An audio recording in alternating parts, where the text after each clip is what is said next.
Sa pag-action, sabi ko nga, kasi marami ako nakasamang mga action stars.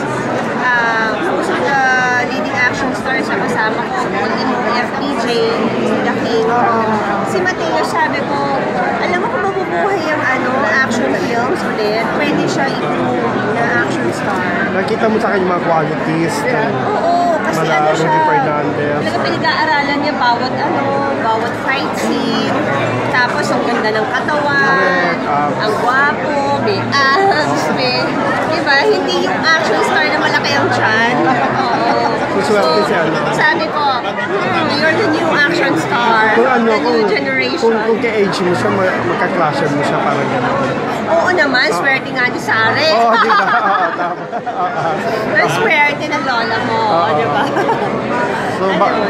So, ano na yan, at least, nakita mo sa kanya na, ano siya, it could be a good, Yeah, oo. At saka,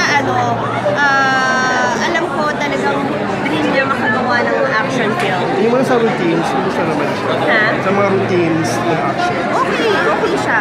Oo.